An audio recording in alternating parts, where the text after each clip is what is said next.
बिहार में तेजस्वी जी एक लंबी लकीर खींच रहे हैं। नौकरी की बात कर रहे हैं, रोजगार की बात कर रहे हैं, सामाजिक सुरक्षा पेंशन का दायरा बढ़ाने की, चुनाव थाली, घर के माहौल, रोजगार पे होने चाहिए। मंदिर मस्जिद की लंबाई चौड़ाई कुंभ वगैरह ये चुनाव नहीं है भाई। आस्था अलग, मेरी रोटी अलग। रोटी पे कोई बात ही नहीं कर रहा। इस तरह के बहुत सारे लोग हैं जिनके ऊपर गंभीर आरोप हैं और ये वन एपिसोडिक सिर्फ चीज नहीं होनी चाहिए कि हेडलाइन मैनेजमेंट हुई।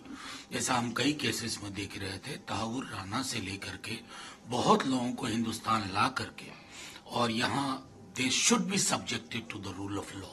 जो फेहरिस्त में इकोनॉमिक ऑफेंडर्स भी हैं, कितने नाम लो, मालिया साहब हैं, मेहुल चोकसी हैं, नीरव मोदी हैं, उसके अलावा और जो क्राइम का सिंडिकेट रन करके दे आर अब्रॉड, वो सारी चीजें होनी चाहिए, एपिसोडिक नहीं होना चाहिए। संजय राउत ने कहा है कि ये कम्प्लीटली जुडिशियल प्रोसेस है, लेकिन कुछ लोग हैं, नीरव मोदी, दाऊद इब्राहिम, इन लोगों को भी टाइगर मैंने एग्जैक्टली यही मैंने आपसे कहा कि ये ऐसा ना हो कि एक एपिसोड आया, हेडलाइन मैनेजमेंट हुआ और उसके बाद सब कुछ ठहर सा गया।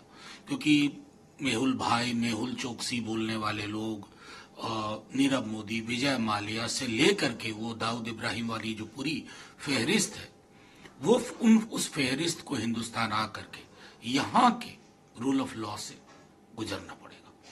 जयराम रमेश कहते हैं कि शीला दीक्षित ने दिल्ली के विकास के लिए काम किया, लेकिन पिछले 10 सालों में देखने को जुमला और वो झूठ बोल के दिल्ली की। देखिए, मैं चुनाव का वक्त है, दो पार्टियां आपस में गुत्थम गुत्था है, 3 पार्टियां, मैं उस पर टिप्पणी नहीं करूंगा। लेकिन शीला दीक्षित जी की दिल्ली का मैं वासिंदा रहा हूं और विद्यार्थी जीवन से लेकर के बाद में वहां नौकरी में आने तक मैंने ट्रांसफॉर्मेशन देखा है।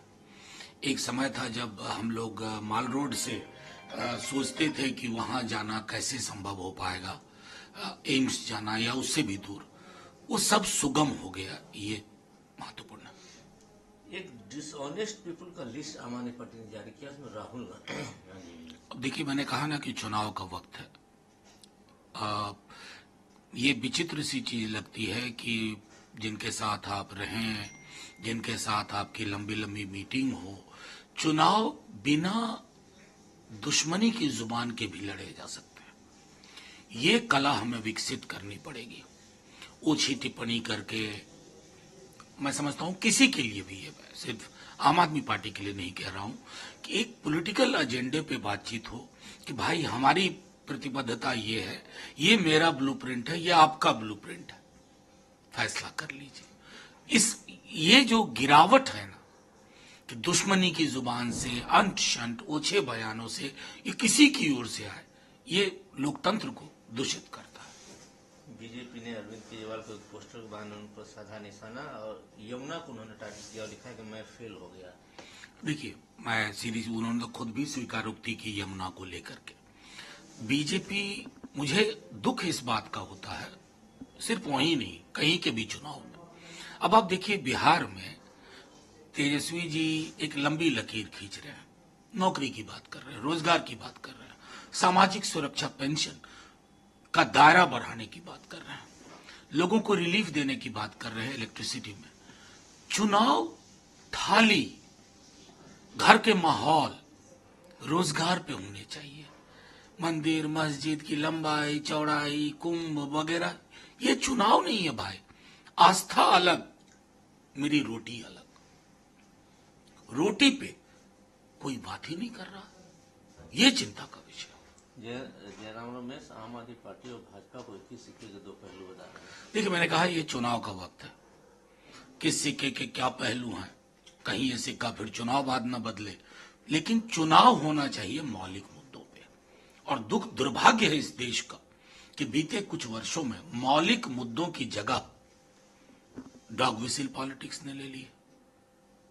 इंडिया पाकिस्तान, हिंदू मुसलमान, अरे साहब, रोटी रोजगार, उसकी क्यों कहां चर्चा। कानून व्यवस्था क्या कहेंगे बिहार? देखिए, बिहार की कानून व्यवस्था, मैं कह रहा हूं कि अभी ये चिंता से ऊपर चली गई है। लेकिन डिप्टी सिंह तो बोलते हैं कि छोटी मोटी करते हैं। मैं दुर्भाग्यपूर्ण है डिप्टी सीएम साहब को कौन बताता है कि किसी भी घटना में जिसमें कोई आहत होता है, किसी को चोट पहुंचती है, चाहे वो फाइनेंशियल चोट हो या किसी तरह की चोट हो, ये जो डर और भय का माहौल मोकामा वाले इलाके में है, ये छोटी मोटी घटना नहीं है। इसको अगर आप छोटी मोटी घटना कह रहे हैं तो सार्वजनिक जीवन में जिस भाव के साथ किसी व्यक्ति को रहना चाहिए उसका अभाव है। और मैं समझता हूं नेता प्रतिपक्ष ने भी बार बार ये बात कही है कि भाई बिहार के लिए सामूहिक चिंता हो। ये सामूहिक चिंता अगर नहीं है तो इसका मतलब आप बिहार के लिए नहीं सोचते।